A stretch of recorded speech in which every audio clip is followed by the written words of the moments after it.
everyone, and welcome to the Schuman Files. I'm your host, Kelly Agathos, and in this report, we'll be talking about the meat market. No, not this one, although for the last time, Francois, I'm not interested. Today, we dive into the grievances of European livestock farmers. For the last few decades, we've seen more and more farmers protesting, struggling to make ends meet. And they blame Europe for it. Zien jullie in Brussel? See you in Brussels. Wir sehen uns in Brüssel.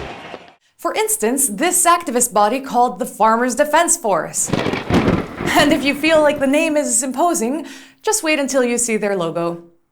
They've literally got the pitchforks out. This is what it says on their website. Time and again, politics forces the farmer to his knees with half-truths and outright lies. It is time for us, as agrarian Europe, to do what the European Parliament is failing to do, stand up together for our citizens. Ah yes, the good old blame Brussels argument. That said, let's check out what their deal is with the Green Deal. No, I'm not talking about AOC's Green New Deal. It's the European spin-off, Frans Timmermans' EU Green Deal. Now, European farmers are very worried about a specific part of the EU Green Deal called Farm to Fork. Not to be confused with the EU policymaker edition of Greek MasterChef. Μου θύμισε Κυριακές στο σπίτι. Ναι, είναι το μυστικό της επιτυχίας. Thank you. Ευχαριστούμε πολύ. MasterChef. The point of Farm to Fork is to reduce the impact of intensive farming on the environment. According to new research, the 20 biggest meat and dairy corporations in Europe are responsible for more greenhouse gas emissions than the whole of the Netherlands. And yet, all these burping and farting cows haven't made us lose our appetite for cheap meat, apparently. Which is where Farm to Fork comes in.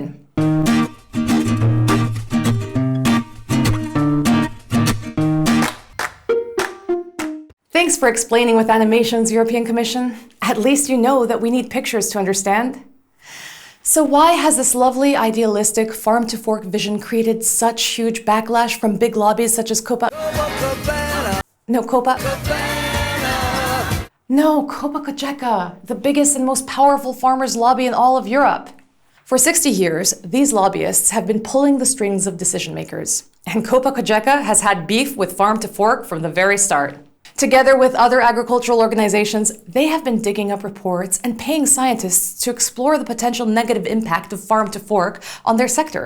As a matter of fact, they also produced an animated video to make it easy for us to understand. Trend 1. EU food production will decrease. Okay, I guess I can see their point. Livestock farmers would see their production decline. That doesn't seem to be too good for business. On the livestock side, farmers would see their incomes increased due to substantially higher consumer prices for meat products. What? Oh, rewind! Farmers would see their incomes increased. Oh wow, the filmmakers clearly didn't want this part to be taken very seriously. But if I've got this right, livestock farmers would actually benefit a lot from farm to fork, according to the Meat Lobbies' own research. Don't believe me? Then take it from the scientists themselves. Here's some exclusive, low-grade footage from an online webinar brought to you by an agricultural lobby organization called the European Livestock Voice. These academics are about to explain the potential impact of farm to fork on farmers. No prizes for guessing who paid them. You all know the drill by now.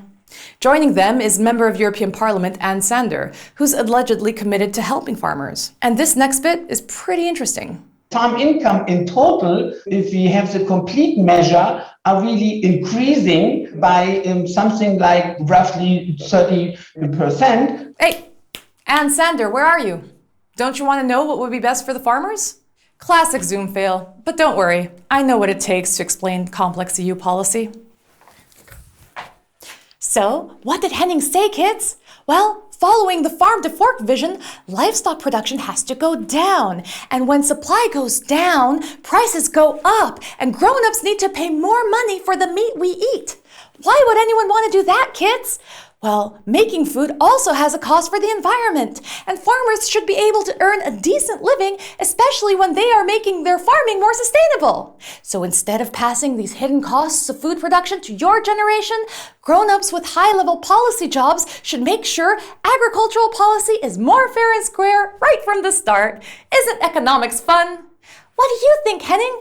Major message is, it is a net benefit. Full stop. Yay! What about you, Ann Sander? Thank you for all these elements. Sorry guys, I believe I just showed you an MEP saying nothing. I hate it when that happens. Still, it seems strange that organizations like Copa Cogeca and the European Livestock Voice are fighting policies that their own paid scientists say would actually benefit farmers.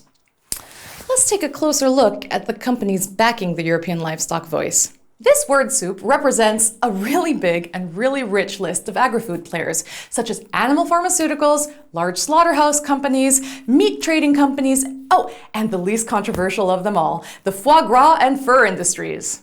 These companies want large volumes of livestock production so they can benefit from better profit margins. But since we have just seen that more sustainable production practices would mean more money for farmers, it's pretty obvious that they don't share the same interests at all. So you know what that means. At the end of the day, we are the ones who have to decide who we give our taxpayer money to. These guys or these. And I don't know about you, but that is a meat market I can get behind.